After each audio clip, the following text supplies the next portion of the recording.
Size does matter, girth does matter, timing does matter, everything matters, hardness does matter. लेकिन अगर आप समझते हो कि आपके पार्टनर को क्या चाहिए तो आप सेटिस्फाई कर ले जाओगे। थोड़ा सर मास्टरबेशन के बारे में बताइए कि करना सही है, नहीं है, बिल्कुल ही नहीं करना चाहिए, कि थोड़ा बहुत आदमी कर सकता है, क्या है? कि अगर आपको उसकी हैबिट पड़ गई तो आपको फिर नेचुरल जो हमारा पेनिस है, ये वजाइना है, वो मे भी स्टिमुलेट ना कर पाए, तो आपकी एक्सपेक्टेशन बढ़ जाएंगी, ये तो हम आधे घंटे कर सकते हैं। अब मेल पर्सन तो उसका तो टाइमिंग फिक्स्ड है, ऐसा नहीं है कि वो कुछ भी कर सकता है। उसकी वजह से हमारे टेस्टिस साइज भी छोटे हो सकते हैं, हमारे स्पर्म काउंट कर सकते हैं। दे थिंक कि हम कभी भी ट्राई कर लेंगे तो बेबी हो जाएगा। जितने भी नीम हकीम बाबा जितने सबका everybody is doing routine practice. तो जब इतना इंपॉर्टेंट एस्पेक्ट आपकी फैमिली लाइफ का, तो इसको इतना हल्के में क्यों लेना कि हाँ किसी के पास दिखा के चले जाओ, कुछ भी खा लो।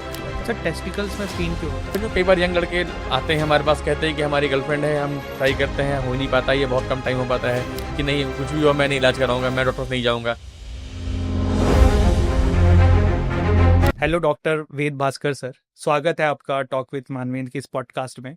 सर आप इंडिया के जाने माने एंड्रोलॉजिस्ट एंड यूरोलॉजिस्ट हैं, और हमारा ये सौभाग्य है कि आज हम आपके साथ बैठे हैं और हम काफ़ी सारे टॉपिक्स पे जो मेल्स को खासकर प्रॉब्लम देती है उन पर हम डिस्कस करेंगे।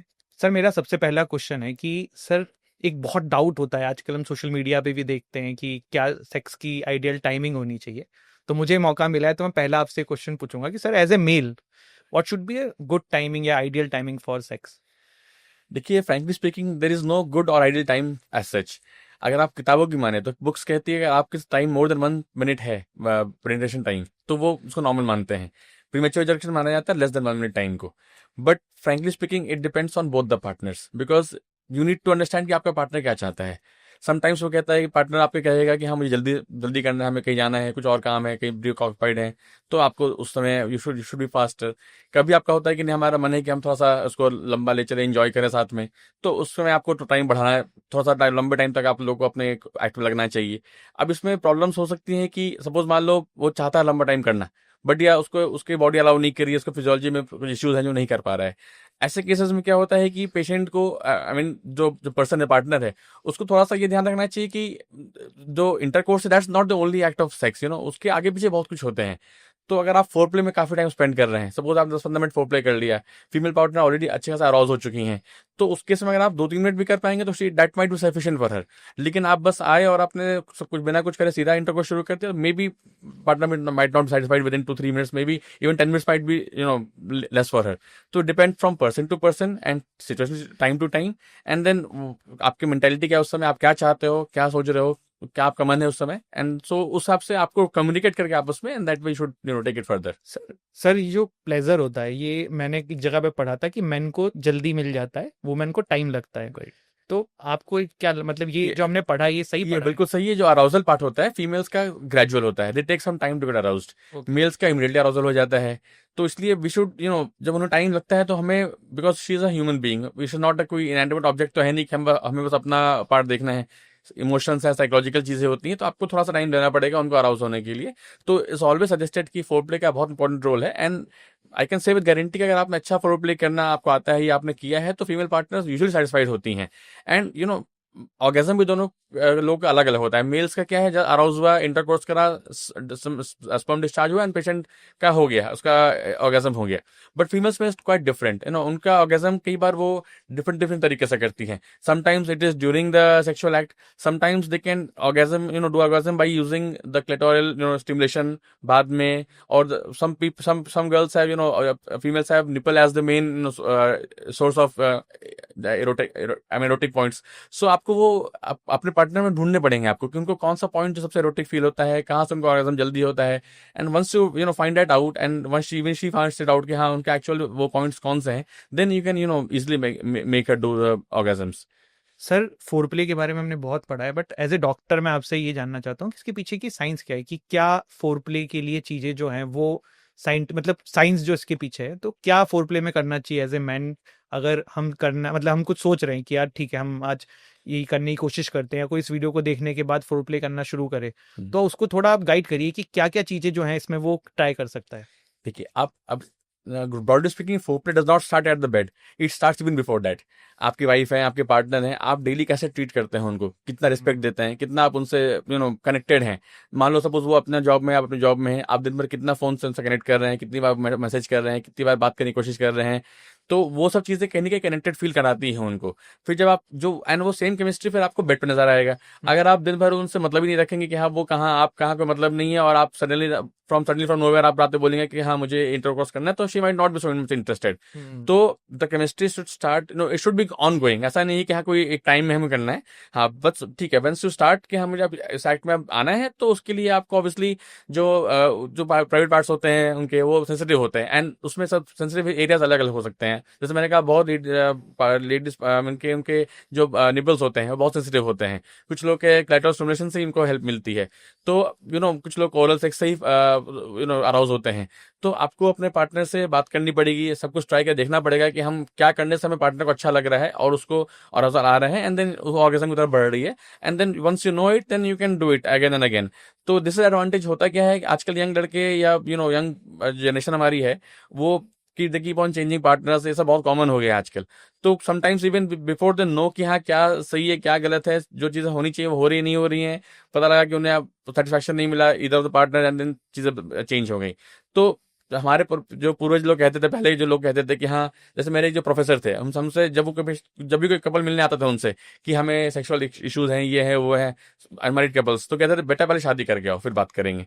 तो आई दैट टाइम डिडंट रियलाइज कि ऐसा क्यों कहते हैं, but now now looking back in the past I feel कि हाँ उनकी बातें कहीं ना कहीं सही थी, बिकॉज जब तक आपको वो sense of security, sense of connection नहीं होगा, यू डोंट नो कि हाँ वो आपकी गर्लफ्रेंड है, वो आपके साथ कब तक रहेगी नहीं रहेगी, वाइफ तो कहीं नहीं जाने वाली है, तो वो चीज वो कनेक्शन कई बार नहीं हो पाता है, and people keep changing partners and all those things. So I would suggest कि हाँ आप try to stick to one partner, and then you will find out how to arouse and how to carry forward. Sir इस पे ना मुझे अभी एक बात याद आई कि मेरे कॉलेज में एक फ्रेंड था, तो वो काफ़ी हुकअप्स एंड सब में इन्वॉल्व होता था। तो लास्ट ईयर की बात है, हम लोग कॉलेज से पास आउट हो रहे थे, तो उसने ये बोला मेरे से कि यार इतना पार्टनर चेंज करने का अब ये हो गया है कि आप हमेशा ना पहले वाले से कंपेयर करने लगते हो बिल्कुल कि यार मेरा जो सेक्स है वो बेस्ट उसके साथ हुआ था, वैसा नहीं हो पा रहा है। या फिर उसको ये भी लगता था कि अब ना मुझे वुमेन को उस तरीके से टच करने की इच्छा नहीं करती, बस जाना है, सेक्स करना है और खत्म कर देना है। बिल्कुल तो आप एज ए डॉक्टर सर इस तरीके की प्रॉब्लम्स फेस मतलब आते होंगे? बिल्कुल। रिसेंटली हमारे पास एक पेशेंट आया था, उसकी भी ऑलमोस्ट सिमिलर कंप्लेन थी कि मेरे पास I have had multiple partners, और अब मेरा इरेक्शन उतना अच्छा नहीं होता है, या फिर मेरा इंटरेस्ट उतना नहीं रह गया अब सेक्सुअल एक्टिविटी में। तो मैंने जब डिटेल पूछा उनसे कि what was the exact status पहले और अभी क्या है, तो ही टोल्ड कि पहले तो मैं I used to do 3 to 4 times a night, and almost every day other day I had a new partner, and that was I was 25 around age of years of age. अब उसकी age around 32-33 हो गई है। He has become obese, he has gain 10 kgs of weight, and now he says कि अब मैं रात में 2 बार ही कर पाता हूँ। तो दिस अगेन थिंक कि आप एक तो रियलिटी क्या है, रियलिटी ये है कि जैसे जैसे आपकी एज बढ़ रही है, ओबेसिटी बढ़ रही है और चीजें बढ़ रही है, तो आपका वो सेम जो आपका विगर था जो आप 20s में कर सकते वो 30s में नहीं, और जो 30s में 40s में नहीं हो सकता है। तो जैसे जैसे टाइम बीतता है चीजें चेंज होती हैं। सेकंड चीज ये है कि जैसे मैंने बोला, जब आप मल्टीपल पार्टनर साथ होते हो, तो इवन बिफोर यू नो कि हाँ उस पार्टनर को क्या पसंद है क्या नहीं है ना, वन नाइट स्टैंड जो हो रहे हैं आप जानते भी नहीं हो कि क्या है, ढंग से अराउज हुआ नहीं हुआ, क्या हुआ कुछ मतलब नहीं है, जस्ट एक करना है करके आ गए because of the sake of fun, and this is one thing which will never satisfy you. ऐसा नहीं कि आपको लगेगा कि हाँ आज ये हो गया कल से नहीं करूंगा, बिकॉज इसका तो चलता रहेगा। आप अगर इस चीज में लगे रहोगे तो you will keep on looking for people and more hookups, and again it will keep on going, because ये एक ऑन गोइंग प्रोसेस है। एक आदत पड़ जाती है, एंड जिसको आदत पड़ जाती है उसको he will not be satisfied with anybody. तो इसलिए वी ऑलवेज सजेस्ट कि जो पहले के लोग कहते थे कि be with a single partner, it was very very relevant, और आज के जमाने में तो बहुत रिलेवेंट है, बिकॉज इस समय चीजें बिल्कुल ही हेवर्ड जा रही हैं। So seeing the society, I just want to pass on this message to every youth of our country कि try to stick to one partner. It might not be a wife, ठीक है, आपकी girlfriend है, आपके साथ रही है, try to be with that person only, and आपको अच्छी लगती है आप जाइए शादी कीजिए, आगे जाके you have a family, nothing like that. Sir इस पे मेरा एक क्वेश्चन है कि ऐसे मैरिड कपल को या कपल्स को वीक में लगभग कितने टाइम सेक्स करना चाहिए आइडियली? हाँ, आइडियली हम पेशेंट्स को कहते हैं आपको एटलीस्ट 1 to 2 टाइम्स सेक्स तो वीक में करना ही चाहिए। इसके 2-3 कारण हैं। एक तो जो सेक्सुअल एक्टिविटी होती है, बॉन्डिंग होती है दोनों के बीच में, तो that bonding is very important to keep any relationship going, be it marriage, be it living relationship, और be it girlfriend boyfriend whatever. एक बॉन्डिंग, फिजिकल बॉन्डिंग भी नीड है, हर बॉडी की नीड है, along with mental bonding and everything. तो physical relationship के लिए आपको वीक में एटलीस्ट 1 to 2 टाइम्स करना चाहिए minimum. You can even go 3 to 4 times a week, initial लोग करते भी शादी के तुरंत बाद। लेकिन दूसरी बात इंपॉर्टेंट क्या है कि सपोज आप अगर बहुत टाइम तक नहीं करेंगे तो जो एक समस्या है बहुत कॉमन है प्रीमेच्योर इजैकुलेशन की, उसका भी एक रोल आ जाता है। बिकॉज अगर आप बहुत टाइम तक स्टिमुलेट नहीं होंगे तो जस्ट सडनली आप स्टिमुलेट होंगे and immediately you will get discharge. So आपको अगर आप हफ्ते में 2 बार 3 बार रेगुलर सेक्स कर रहे हैं तो your timing will increase. That is also one important factor जो हम समझाते हैं पेशेंट को, कि वो पेशेंट कहता है कि हम महीने में एक बार करते हैं जी और हमारा तो बस तुरंत निकल जाता है। तो वी टेल देम कि अगर आप महीने में एक बार करोगे तो obviously will not be to sustain yourself, आपको तो बढ़ानी पड़ेगी फ्रीक्वेंसी अपनी। आप देखते हो कि अगर आपने एक रात दिन में 2 बार करना चाहा तो second time you might perform better, because first time थोड़ा जल्दी निकल गया बट सेकंड टाइम आप अच्छा कर पाते हो। तो frequency of intercourse is important and I would suggest कि हम 2 to 3 टाइम्स वीक तो होना ही चाहिए। और मुझे लग रहा है इसीलिए पहले जो है 20-21 साल में शादी भी करा दी जाती थी। Definitely I am again being a medical person, obviously मेरी शादी थोड़ी लेट हुई है बिकॉज हम थोड़ा सा पढ़ाई में निकल जाता टाइम हमारा, but I would still suggest कि अर्ली मैरिज उस समय समझ में नहीं आता है। When you are in your 20s early 20s you feel कि नहीं ये तो एक एक बर्डन है हमारे लिए और अभी तो हम सेटल नहीं हुए हैं वॉट। बट देन ये एक्चुअली फैक्ट है बिकॉज उसमें 2 रीजंस हैं, क्योंकि आपके जो हार्मोन्स लेवल होते हैं जो 20s में होते हैं वो कभी नहीं होते हैं। तो इसलिए वो 20s to 30 का टाइम बहुत ही गोल्डन पीरियड टाइम होता है जिसमें कि आपका हार्मोन बिल्कुल हाईएस्ट लेवल पे होते हैं। सेकेंड चीज क्या होती है कि उस समय आपका जो अगर आपने सपोज शादी नहीं है, गर्लफ्रेंड या पार्टनर कोई नहीं है, तो फिर आप कुछ गलत आदतों में पड़ जाते हो, है ना, जो कि बहुत नेचुरल बिकॉज हार्मोन सर्जेस हो रहे हैं और आपके पास कोई तरीका नहीं इसको वेंट आउट करने का। तो या तो आप you start going to somebody else paid person और something which has its own risk and thing otherwise. And the second most important thing is की people resort to masturbation which is very very common in youth. And third thing infertility, जो बहुत ही big तरीके coming in big way in our country. Infertility जैसे बाहर पहले थी अब हमारे यहाँ आ रही है, आईवीएफ सेंटर्स फ्लरिश कर रहे हैं बिकॉज ऑफ द फैक्ट कि शादी इतनी लेट हो रही है कि बच्चे और लेट हो रहे हैं। एंड द फर्टाइल जो पीरियड होता है फीमेल पेशेंट्स का that is best at around 22 24 years of age. तो जैसे जैसे एज बढ़ती जाती है फर्टिलिटी घटती जाती है, इवन मेल्स में भी कमी आती है विद टाइम। सो आजकल चीजें इतनी डिले हो गई हैं कि इनफर्टिलिटी भी इतना बड़ा इशू हो गया, तो इसलिए early marriage was the right thing and I think it should be again advocated कि एक बार बंदा थोड़ा सेटल हो जाए तो उसको, बिकॉज इफ ही थिंक्स कि हाँ जब सब कुछ हो जाएगा तो मैं शादी करूंगा, तो वो कभी टाइम आता ही नहीं कि सब कुछ सेटल हो जाए और मैं बिल्कुल परफेक्ट हो जाऊं, तो ऐसा कोई टाइम नहीं आता है कभी। वन सेक्स टिप बताइए जो every man should know. It's important to know your partner actually, है ना। अगर आप पार्टनर को समझते हो अच्छे से तो आप उसको सेटिस्फाई कर लोगे, because size does matter, gut does matter, timing does matter, everything matters, hardness does matter. लेकिन it's a combination of everything. ऐसा नहीं कि हाँ हमारे पास सपोज एक चीज कुछ कम है, सपोज किसी का साइज बहुत बड़ा नहीं है या किसी की टाइमिंग बहुत ज्यादा नहीं है, लेकिन अगर आप समझते हो कि आपका पार्टनर क्या चाहिए तो आप सेटिस्फाई कर ले जाओगे। आपके पास पता लगा टाइमिंग भी है सब कुछ है लेकिन अब पार्टनर इंटरेस्टेड ही नहीं है आपके अंदर में, फॉर वॉट एवर रीजन आप कनेक्टेड ही नहीं हो उससे, तो कुछ खास मतलब नहीं है। तो आप अगर पार्टनर से कनेक्ट कर सकते हो अपने आप को, then you can definitely make her satisfied and she will be happy. लड़कियों का सर ये भी होता है थोड़ा इमोशनल बॉन्ड जब तक नहीं होता है ना, दे डोंट फील हाँ इंक्लिनेशन हाँ, सेक्स। आई नो आप खुद इमेजिन करो, obviously she is a usually she is a passive partner, active generally males होते हैं।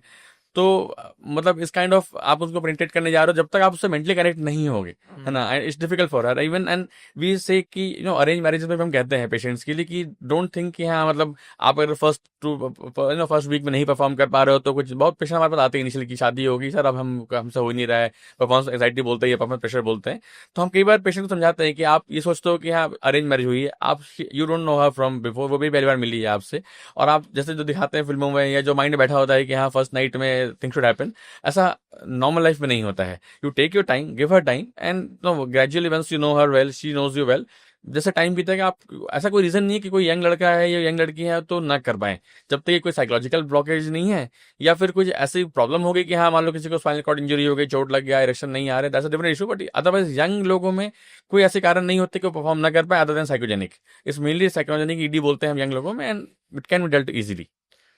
सर अभी मैं एक बुक पढ़ रहा था तो उसमें आया था कि ओरल सेक्स से कैंसर हो सकता है, तो ये सर कितनी हद तक ये स्टेटमेंट सही है सर? हाँ, अब आप कुछ इसके डायरेक्टली तो डायरेक्ट लिंक नहीं कि हमने ओरल सेक्स के बारे में कैंसर हो गया, ऐसा नहीं होता है। बेसिकली इसमें एक वायरस का रोल है, उसका नाम है एचपीवी, ह्यूमन पैपिलोमा वायरस। ये वायरस हमारे ओरोजेनिटल एरियाज में ही पाए जाते हैं और ड्यूरिंग ओरल सेक्स एक दूसरे से ट्रांसमिट हो सकते हैं।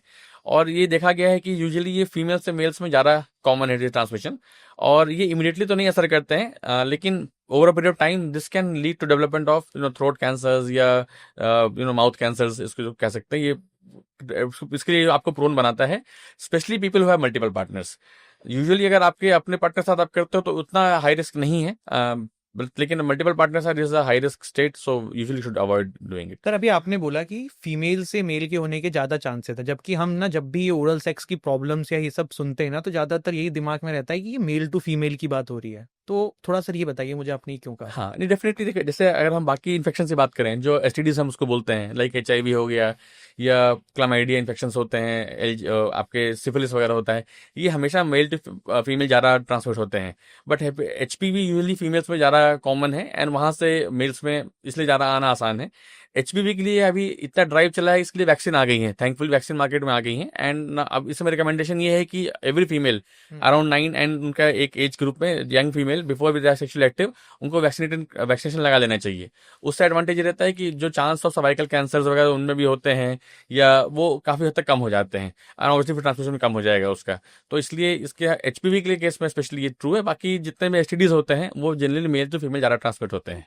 सर एक मास्टरबेशन को लेके एक बहुत बड़ा एक प्रॉब्लम भी है, और कहीं कहीं मतलब प्रॉब्लम भी क्या बोलें कि बहुत सारे लोग देखे Let's हमारे make देश it- में सिंगल भी हैं आज की डेट में, तो वो कहीं ना कहीं इससे प्लेजर फील कर लेते हैं। तो थोड़ा सर मास्टरबेशन के बारे में बताइए कि करना सही है, नहीं है, बिल्कुल ही नहीं करना चाहिए, कि थोड़ा बहुत आदमी कर सकता है, क्या है ये? बिल्कुल, बड़ा अच्छा क्वेश्चन है, इस बारे में मैं डिटेल बताना चाहूँगा। बिल्कुल होता क्या है, जो हमारी यंग जनरेशन है, वो आजकल इतना पॉन्ड इतना इजीली एक्सेसिबल है कि आप इससे बचना मुश्किल है। हम्म, तो what I suggest to my younger generation, कि आप अगर करते हो, there is no harm, there is nothing wrong in masturbation, लेकिन इसको आप कंट्रोल करना पड़ेगा। It should not be compulsion for you कि मुझे डेली करना ही है, इसके बिना मेरा मन नहीं लग रहा है, मैं कुछ कॉन्सेंट्रेट नहीं कर पा रहा हूँ। ये इश्यूज अगर आ जाते हैं तो फिर आप मेंटली परेशान हो। अगर आप इसको एज अ प्लेजर इंजॉय करते हो कि हाँ चलो वीक में कभी हफ्ते में एक आध बार कर लिया, या कभी 2 बार मैक्सिमम कर लिया, तो इतना तो एक्सेप्टेबल लिमिट है। बिकॉज स्पर्म प्रोडक्शन एक नॉर्मल ऑनगोइंग फिनोमेना है जो होता ही रहेगा। अगर आप मास्टरबेट नहीं करेंगे तो ये स्पर्म नाइटफॉल की तरह से निकल जाएगा। इसको आप रिजर्व तभी कर सकते हैं जब, या तो आप एक फैक्ट बताता हूँ आपको, स्वामी विवेकानंद जी थे, उनका आज तक स्पर्म डिस्चार्ज नहीं हुआ ऐसा कहा जाता है। Because he was such a saint की ही डिडंट शो, उन्हें कुछ सोचा नहीं, देखा नहीं, कुछ इस तरह से इस बारे में बात नहीं करी, तो उनका स्पर्म उन्होंने प्रिजर्व कर लिया। तो या तो आप इस लेवल पे पहुंच जाओ कि हाँ महात्मा बन जाओ कि भैया इस बारे में हम सोचेंगे ही नहीं, बातें नहीं करेंगे, देखेंगे ही नहीं, तब तो आप प्रिजर्व कर पाओगे। अदरवाइज स्पर्म निकलना एक नॉर्मल सी बात है। अगर आप नॉर्मल ह्यूमन बीइंग हो तो आपके स्पर्म नाइटफॉल के रूप में निकल जाएंगे, अगर आप खुद से नहीं निकालते हो मास्टरबेट करके। तो व्हाट आई वुड सजेस्ट कि अगर आपको करना ही है तो आप हफ्ते में 1 या 2 बार से मत करो। अगर इफ यू कैन अवॉइड, आप try to avoid it, because obviously ये एक हेल्दी प्रैक्टिस तो नहीं बोलूंगा इसको, बिकॉज स्पर्म तो अल्टीमेटली निकलने हैं, ठीक है, लेट इट निकलते हो नाइटफॉल में, लेकिन अगर आप खुद से स्टिमुलेट करते हो तो कहीं ना कहीं वो प्रॉब्लम, वो ना ये कंट्रोल नहीं रह जाता। कई बार आपको लगता है कि नहीं ठीक है, मैं स्टार्ट करने से लगता है कि हाँ चलो हफ्ते में 1 ही बार कर लेंगे, 2 बार कर लेंगे, but then people tends to abuse this things, it start happening कि आप दिन में 3 बार 4 बार कर लिया, एंड देन अल्टीमेटली ही गोज इनटू गिल्ट। सो कहीं ना कहीं द पीपल शुड नो कि कोई ऐसा गिल्टी चीज नहीं है ना, ऐसा कुछ नहीं है कि आप कुछ गलत कर रहे हो, लेकिन मतलब इसका बैलेंस करना पड़ेगा। If you do excess, excess of anything is bad. अगर आप एक्सेस करते हो तो नुकसान जरूर डेफिनेटली करती है। आप इसको कंट्रोल में करो, कभी कभार करो, ठीक है, no not an issue, and don't take it in a guilt, because patient में बताते हैं कि साहब हमने बचपन में गलती कर दी थी, उसके समय दिक्कत हो रही है। तो ये आपको मान के चलना पड़ेगा कि अगर आप नॉर्मल वे में मास्टरबेट करते हैं तो जनरली आपको प्रॉब्लम नहीं करता है। आपको यू शुड भी ना, इट्स नॉट बी लाइक कि आपके पास आपको एक काम करना है जो मैंने काम बस पूरा कर लिया, कि अपना बस बाथरूम में गए और अपना हाथ हैंड यूज किया और अपने कर लिया। अगर करना है प्रॉपर वे में, आप टाइम दीजिए, उसमें अराउज होइए, स्टिमुलेट होइए, एंड प्रॉपर वे में करने दीजिए, सो दैट आपको जब वो ना, it's not like hand job कि हाँ बस मतलब बस 2 मिनट का काम है, बस करके निकल जाना है वहां से। तो give it time, give it, do it properly अगर करना है, एंड देन जहां तक हो सके don't overdo it. This what my message to the younger people तो इज। मतलब हमारे डॉक्टर्स का ये मानना है, मतलब सर के हिसाब से ये अप्रूव्ड है कि इंसान कर सकता है, बस लिमिट में करिए और तरीके से करिए। हाँ बिल्कुल।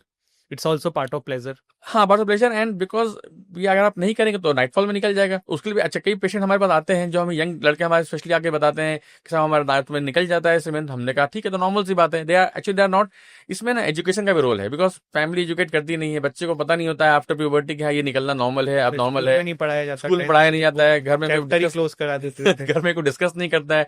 इस चक्कर में बच्चों को पता नहीं होता है कि ये सही हो रहा है, गलत हो रहा है, हमारे साथ हो क्या रहा है। ये अल्टीमेटली तो पूछते हैं दोस्तों से, दोस्त उन्हें तो सिखाई देंगे जिनको जो पता है। तो हम ये सजेस्ट करते हैं, जैसे वो हमारे कई बार ग्लानी बिल्कुल ही वो आते हैं एकदम सेल्फ कॉन्फिडेंस लूज करके कि हमारा रात में निकल जाता है, हमारे कपड़े खराब हो जाते हैं, एंड वी टेल देम कि टोटली नॉर्मल। अगर आप नहीं मास्टरबेट करते हो तो ऐसा निकल जाएगा, अगर आप करते हो वो भी नॉर्मल है, but it should be under normal limits. It should not B exceeding your normal capacity, कि आप जो मन में करते जा रहे हो वो भी सही नहीं है। तो don't be in a guilt about this. Sir masturbation में ना आज की डेट में फीमेल्स भी बहुत मास्टरबेट करती हैं और ये सोशल मीडिया पे ओपनली एक्सेप्ट भी हो रहा है, अब तो बहुत चल रहा है, आप जानते भी होंगे। बिल्कुल। तो मेरा सर ये आपसे क्वेश्चन है कि फीमेल्स ना बहुत सारे आजकल सेक्स टॉयज का भी यूज करते हैं मास्टरबेशन के दौरान। तो आपके मतलब एज ए डॉक्टर ये कितना सही है या इससे भी कुछ प्रॉब्लम्स हो सकती हैं? फीमेल का मास्टरबेशन का भी कुछ इश्यूज हैं कि नहीं है कि वो भी नॉर्मल है? I think again that is again subjective है, एवरी फीमेल का हर का थ्रेशोल्ड अलग अलग है, तो डिपेंड करता है वो क्या चाहती हैं। कोई ऐसा ये नहीं है कि कोई टैबू नहीं है कि हाँ फीमेल मास्टरबेशन कोई गलत नहीं है, because obviously suppose if you don't have a partner, तो instead of going to a paid person और गोइंग जो आप सुनते हो जितनी घटनाएं होती हैं उल्टे सीधे कि आप without somebody's consent you are doing something, उससे बेटर तो है कि आप अपने में you can be satisfied, self satisfied and should not harm anybody else, जब तक कि कोई अब ऐसा आपको गर्लफ्रेंड या पार्टनर या वाइफ नहीं मिल जाती है, तब तक अगर आपको कंट्रोल नहीं हो पा रहा है तो this a good way to vent out your feelings and बस जैसे मैंने बताया कि हाँ कुछ भी एक्सेस करना खराब होता है, ये भी एक्सेस करना खराब होता है, आप रूटीन करो, कोई ऐसा कुछ ऐसा नहीं है। And vibrator and all is perfectly okay, ऐसा कुछ इशू नहीं है यूज करने से। तो vibrator is safe if female are using? हाँ, because they using it outside at the clitoris region only, not but there is something called dildo also जो आजकल लड़कियां इंसर्ट करती हैं, तो इज दैट आल्सो ओके कि उसमें इशू है? इश्यूज बस इन मास्टरबेशन में इश्यूज ये हो सकते हैं from both sides, I can tell from male and female both, कि अगर आपको उसकी हैबिट पड़ गई तो आपको फिर नेचुरल जो हमारा पेनिस है, ये वजाइना है, वो मे भी स्टिमुलेट ना कर पाए। दिक्कत इसलिए, अब अगर आप सपोज आप कुछ एबनॉर्मल चीजें यूज करते हैं, डिल्डोज यूज कर रहे हैं या आप लड़के हाथ यूज कर रहे हैं, तो जनरली फिर क्या होता है जब उनके सामने एक्चुअल पार्टनर आती है, जब शादी होती है या फिर गर्लफ्रेंड बनती है, तो उन्हें फिर उस चीज से स्टिमुलेशन ही नहीं मिलता है या प्रेजर नहीं मिलता है। तो इसलिए वी यूजुअली डोंट सजेस्ट कि हाँ आप इतना ज्यादा कुछ कर लो कि पता लगा कि जब आपका इंटरकोर्स टाइम आया, आपके हस्बैंड आए या आपके बॉयफ्रेंड आए और उन्होंने सेक्स करना चाहा, तो आपको फीलिंग ही नहीं आ रही बिकॉज आपको आदत पड़ी है डिल्डोज की। बिकॉज ऑब्वियसली डिल्डो के हार्डनेस एंड पेनिस के hardness you can not, they are not comparable. ये एक लाइव ऑर्गन है, वो एक इनएनिमेट उसको आप ऑब्जेक्ट है, जितने देर तक यूज कर सकते हो तो आपकी एक्सपेक्टेशन बढ़ जाएंगी, ये तो हम आधे घंटे कर सकते हैं। अब मेल पर्सन तो उसका तो टाइमिंग्स फिक्स्ड है, ऐसा नहीं कि वो कुछ भी कर सकता है, तो एक्सपेक्टेशन बढ़ जाती हैं या रियलिटी से आप हट जाते हो, तो कहीं ना कहीं फिर आपको मुश्किल आती है उसको मैनेज करने में। When you are actually when you are relationship में आप आते हो, आप चाहते हो कि इसको फॉरवर्ड करना, कैरी फॉरवर्ड करना है, उस समय आप परेशान हो जाते हो कि अब या तो मुझे मजा नहीं आ रहा है या उसको मजा नहीं आ रहा है या दोनों को समझ में नहीं आ रहा है क्या हो रहा है। तो प्रैक्टिसेस बेस्ट आर अवॉइडेड जहां तक हो सके, बट अगर करना है तो कुछ गलत भी नहीं है, टैबू भी नहीं है, आप उसको ढंग से करो और मतलब कम मिनिमाइज करने की कोशिश करो उसको। सर अब थोड़ा सा बात ये करते हैं कि आज की डेट में प्रेगनेंसी को लेके बहुत मिसकंसेप्शन ये रहता है ज़्यादातर, अब तो तब भी थोड़ा बदल गया है कि लड़कियों की वजह से ही एक इंसान जो मतलब एक महिला जो है प्रेग्नेंट नहीं हो रही है। बट लेटर ऑन अब तो ये बहुत चल रहा है कि नहीं लड़के की भी हो सकती है, ये भी हो सकता है। तो सर मैं कुछ रीजंस आपसे ऐसे जानना चाहता हूँ कि लड़कों के क्या कारण हो सकते हैं जिसकी वजह से उनको प्रेगनेंसी में प्रॉब्लम आ रही है? इस समय मेल फैक्टर इनफर्टिलिटी एक इंपॉर्टेंट फैक्टर हो गया है। जैसे पहले लोग मानते थे कि बच्चे नहीं हो रहे तो उसका में सारा जो प्रॉब्लम है वो लड़कियों में ही ढूंढा जाता था। बट इस समय अगर अब जब गायनेकोलॉजिस्ट पर पेशेंट जाते हैं, कपल जाता है कि हमें बच्चे नहीं हो रहे हैं, and when they start finding out the reasons, तो अराउंड 30% पेशेंट्स में मेल फैक्टर इनफर्टिलिटी निकल के सामने आता है, and then that's the time when patients are referred to us. अभी वैसा नहीं हो रहा है, पेशेंट हमारे पास डायरेक्टली आ जाते हैं, पेशेंट पहले गायनेकोलॉजिस्ट के पास ही आईवीएफ सेंटर में जाते हैं, and when they are evaluated कि हाँ क्यों रीजन, क्या रीजन है, बच्चे क्यों नहीं हो रहे, तो पेशेंट हमारे पास रेफर किए जाते हैं। Now when we talk to the patients, तो मैक्सिमम पेशेंट्स में जो हिस्ट्री निकल के आती है, कहीं ना कहीं स्मोकिंग एक बहुत इंपॉर्टेंट फैक्टर है, और ड्रग अब्यूज है, अल्कोहल है, ओबेसिटी एक फैक्टर है, बढ़ता जा रहा है इस आज के टाइम में, तो बिकॉज एंड लेट मैरिजेस, तो ये सब चीजें मिला के जो है वो आपके फर्टिलिटी अफेक्ट कर रही हैं। जो लोग थोड़े हेल्थ ज्यादा कॉन्शियस हैं, जो जिम वगैरह जाने में बिलीव करते हैं या मसल बिल्डिंग में बिलीव करते हैं, वो यूजुअली एनाबॉलिक स्टेरॉइड्स का यूज साथ में कर लेते हैं ताकि जल्दी मसल बिल्ड हो जाए। एंड दैट एक्सोजेनिक स्टेरॉइड्स जो हम बाहर से लेते हैं वो हमारे एक्चुअल नेचुरल टेस्टोस्टेरोन को सप्रेस कर देता है। उसकी वजह से हमारे टेस्टिस साइज भी छोटे हो सकते हैं, हमारे स्पर्म काउंट कर सकते हैं, और हमारी इवन पेनिस साइज छोटी हो सकती है, हमारी ईडी की जो समस्या है वो भी बढ़ सकती है हमारी। तो ये सब चीजें हम यूजुअली पेशेंट को समझाते हैं कि इसको अवॉइड करें, नेचुरल तरीके से अपना खान पान अच्छा रखें और इन जो सब्सटेंस अब्यूज है इससे दूर रहें, तो आपकी जो एक अपनी normal life and sexual life दोनों आपकी अच्छी रहेगी। सर एक चीज मुझे आपसे जाननी है कि पीरियड्स के जैसे हम एक मिसकंसेप्शन है कि जैसे आई थिंक मेरी आज आपसे बात हो रही थी, तो उसमें हमने ये बात डिस्कस भी की थी कि ठीक है अब लोग शादी कर लेते हैं और उनका ऐसा होता है कि पहले जो है वी विल यूज प्रोटेक्शन, फिर जब उन्होंने डिसाइड किया कि अब बेबी करना है तो विदाउट प्रोटेक्शन मतलब आप इंटीमेट होना शुरू कर दो Right. और बेबी हो जाएगा। बट मैंने आपसे जब बात करी तो आपने जब मुझे बताया तो मुझे भी पहली बार आज पता पड़ा कि there is a particular days कि आप इस समय करेंगे तभी बच्चा होगा, तो वो सर डेज कौन से होते हैं? राइट, ये ना एक्चुअली पेशेंट को बिल्कुल भी नॉलेज नहीं होती इसके बारे में, एंड दे थिंक कि हम कभी भी ट्राई कर लेंगे तो बेबी हो जाएगा। तो ये समझना पड़ेगा कि फीमेल जो साइकिल होती है वो 28 डेज की होती है आइडियली। अब 28 डेज में जो डे 14 होता है मिड साइकिल, उस समय होता है ओव्यूलेशन। तो अगर आप ओव्यूलेशन के 24 आवर्स 36 आवर्स के अंदर में ही इंटरकोर्स करते हैं तभी बेबी होने के चांसेस होते हैं। बाकी टाइम आप पूरे मंथ ट्राई करते रहेंगे, कुछ फायदा नहीं होना, बिकॉज जब एग ही अवेलेबल नहीं वहाँ पे आप स्पर्म डाल भी देंगे, बिना एग के फर्टिलाइज होगा नहीं। तो बच्चे तभी हो पाएंगे जब एग अवेलेबल होगा, और एग अवेलेबिलिटी जो है अराउंड मिड साइकिल में होती है। जिसके साइकिल 28 डेज के फिक्स्ड है ऑलमोस्ट, उनमें आप डे 14 मान सकते हो। तो वी वॉट भी से कि डे 13 14 15 यूजुअली ये 2-3 दिन जो होते हैं ये they are high chance of having pregnancy. तो अगर आप प्लान कर रहे हैं तो इस टाइम में जरूर इंटरकोर्स कीजिए, और आप प्लान नहीं कर रहे हैं तो इस टाइम में जरूर अवॉइड कीजिए। ठीक है, दोनों चीजें समझाते हैं पेशेंट को। लेकिन जो इनकी साइकिल रेगुलर नहीं होती हैं उनमें आप एग्जैक्टली नहीं कह सकते कि हाँ वो कौन सा डे है जिसमें कि ओवुलेशन होगा। देन ऐसे पेशेंट्स को व्हाट भी सजेस्ट कि आप ओवुलेशन किट यूज कर लिया कीजिए। जैसे आपने देखा यूपीटी किट आते हैं प्रेगनेंसी टेस्ट करने के लिए, वैसे हमारे पास मेडिकल शॉप्स में ओवुलेशन किट्स भी अवेलेबल हैं। वो उस किट के पैकेट में 5 किट्स होते हैं, और वो आपको सजेस्ट करते हैं कि आप अपने साइकिल के मिड साइकिल के हिसाब से 2 दिन पहले से यूरिन ड्रॉप डाल के देखना शुरू कर दीजिए कि उसमें डबल लाइन्स आए कि नहीं। अगर डबल लाइन आ गए तो दैट इज सजेस्टिव कि आपका ओवुलेशन होने वाला है 12 घंटे के अंदर में, and then you should start having intercourse to have baby.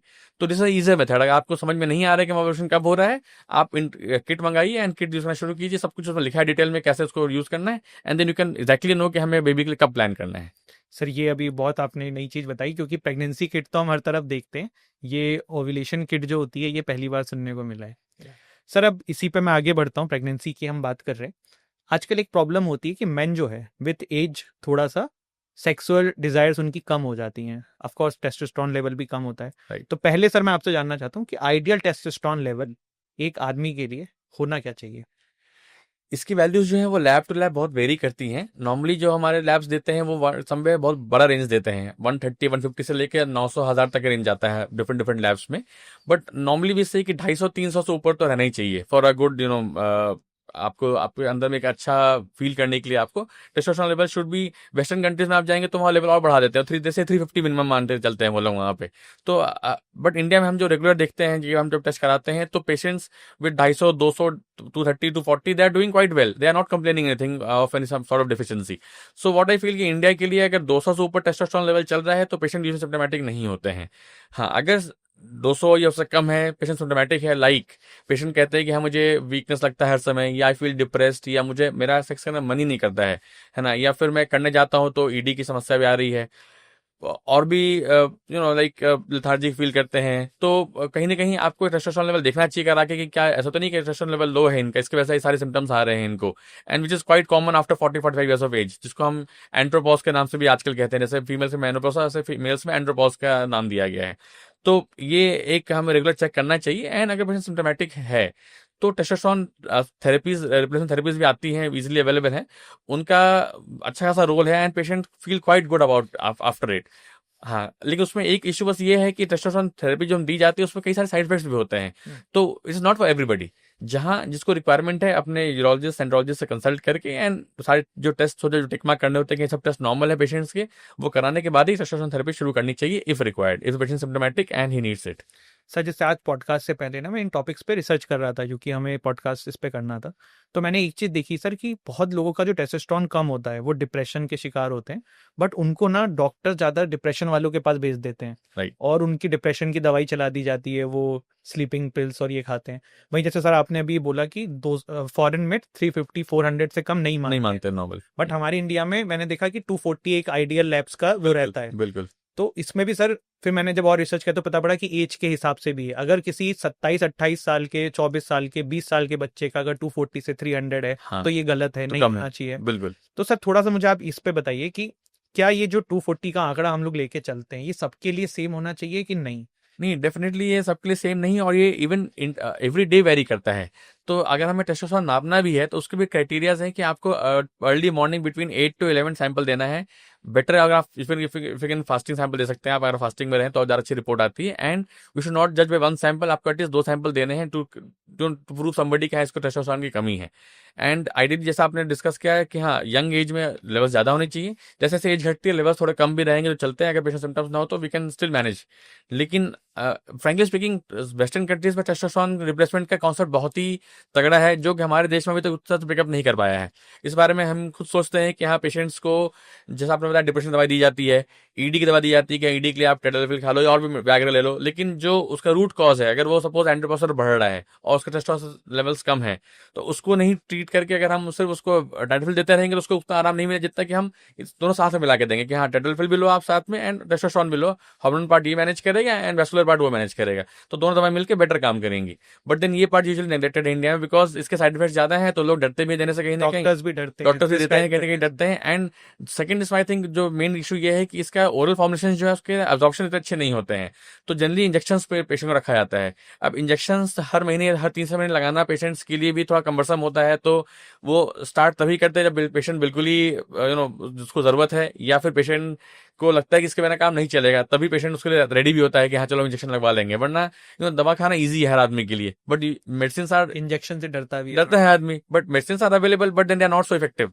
सो देना है तो इंजेक्शन देना है, बट वो इतना it's not feasible always. Sir इसी को शायद टेस्टोस्टेरोन रिप्लेसमेंट थेरेपी थेरेपी, कहते हैं, बिल्कुल। थोड़ा सर इसको बताइए। इसमें देखिए, इसका हर एक एज ग्रुप के लिए अलग होता है। सपोज मान लो हमने ये डायग्नोस किया कि किसी यंग बच्चे को जो प्यूबर्टी में जा रहा है उसमें टेस्टोस्टेरोन की कमी है, जैसे उसको दाढ़ी मूछ नहीं निकल रही है, सेकंड स्टेज कैरेक्टर्स जो होते हैं वो ढंग से डेवलप नहीं कर रहे हैं, वॉइस जो है वो डीपन नहीं हो रही है उनकी, उनके जो टेस्टिस है वो साइज बड़े नहीं हो रही है, पेनिस का साइज छोटा रह गया है एट प्यूबर्टी।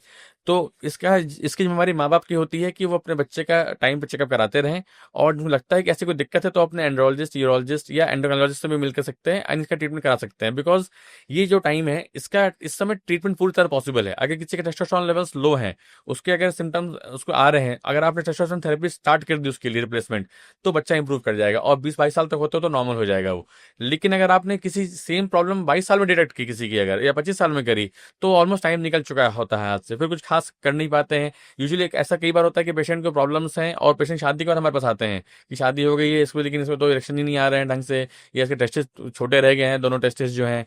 तो वैसे केस में फिर बहुत ज़्यादा कुछ कर सकते नहीं हैं, तो मतलब ठीक है टेस्टोस्टेरोन थेरेपी देने से कुछ हेल्प तब भी मिलेगा, लेकिन कई बार फर्टिलिटी नहीं हो पाती है, फिर बच्चे होने में प्रॉब्लम आती है। तो राइट टाइम इस चीज़ को पकड़ने का एक प्यूबर्टी का एज होता है।